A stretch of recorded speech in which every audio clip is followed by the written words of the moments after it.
BRS రజతోత్సవ వేడుకల విషయంలో కొందరు నాయకులు నారాజ్గా ఉన్నారా? దగ్గరి దాకా వచ్చిన అవకాశం చేజారిపోయినట్టు ఫీల్ అవుతున్నారా? చూసిన నాళ్ళు చూసాం, ఏదో ఇప్పుడే కదలిక వస్తుందనుకుంటున్న టైంలో మళ్ళీ అవరాధాలేంటని ఫీల్ అవుతున్నారా? పార్టీ 25 ఏళ్ల పండుగతో ఉత్సాహంగా ఉల్లాసంగా ఉండాల్సిన నాయకులు ఎందుకు ఫీల్ అవుతున్నారు? వాళ్లకు వచ్చిన కష్టమేంటి?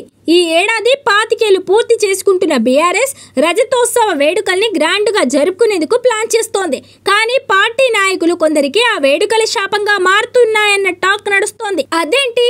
పార్టీ వేడుకలంటే గులాబీ నాయకులందరికీ ఇంటి పండుగ లాంటివి కదా, అదేలా శాపం అవుతాయని అంటే అక్కడే ఉంది అసలు మ్యాటర్ అంటున్నారు పరిశీలకులు.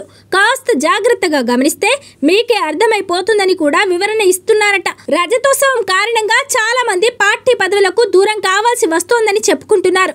అసలు టీఆర్ఎస్ బీఆర్ఎస్ గా మారాక ఇంతవరకు పూర్తి స్థాయిలో రాష్ట్ర కమిటీల్ని వేయలేదు. కేవలం జిల్లా అధ్యక్షులతోనే నెట్టుకొస్తోంది పార్టీ. అధినేత వర్కింగ్ ప్రెసిడెంట్ తో పాటు జిల్లాకు ఒకరు మాత్రమే ఉండడంతో మిగతా పార్టీ పదవుల కోసం ఎదురు చూసే వాళ్ళు చాలా మందే ఉన్నారు. నేడో రేపో పదవులు అనుకుంటున్న టైంలో సిల్వర్ జూబ్లీ సెలబ్రేషన్స్ తెర మీదకి వచ్చాయి. దీంతో ఆ వేడుకల తర్వాతనే ఏ కమిటీలైనా అని అంటోందట గులాబీ అధిష్టానం. అధికారం పోయాక బీఆర్ఎస్ నుంచి చాలా మంది వివిధ పార్టీలోకి వెళ్లారు. జంప్ అయిన వాళ్ళలో కీలక నాయకులు కూడా ఉన్నారు. దీంతో ఇప్పుడు అసలు పార్టీ కమిటీల్లోని వారు ఎవరి పార్టీలో ఉన్నారో ఎవరు లేరో కూడా అర్థం కాని పరిస్థితి. సభ్యత్వ నమోదుతో పాటు సంస్థాగత కమిటీలు వేయాలని ఎప్పటి నుంచో కేసీఆర్ భావిస్తున్నా కార్యరూపం దాల్చట్లేదు. ఏప్రిల్ 27న జరగబోయే ప్లీనరీ బహిరంగ సభలోపే ఈ కమిటీలు వేస్తారని ప్రచారం జరిగింది. అంతకుముందు సంక్రాంతి, దసరా, దీపావళి అంటూ రకరకాల ముహూర్తాలు చర్చలోకి వచ్చాయి. కానీ ఏవి జరగలేదు. పండుగలన్నీ అయిపోయాక రజతోత్సవ వేడుకల ముహూర్తం వంతు వచ్చింది. దాంతో ప్లీనరీలోపే పార్టీ కమిటీలు వేస్తారని అందరూ భావించారు. కమిటీల్లో పదవులు వస్తే ప్లీనరీ టైంలో ఓ ఊపు ఊపేద్దాం, మనమేంటో చూపిద్దామని అనుకున్నారట చాలా మంది ఆశావహులు. కొత్తగా పదవుల ఊపుతో బహిరంగ సభకు జనాన్ని భారీగా తరలించి అధినేత మెప్పు పొందాలని వాళ్ళ ప్లాన్ అట. కానీ ఇక్కడే తేడా పడింది.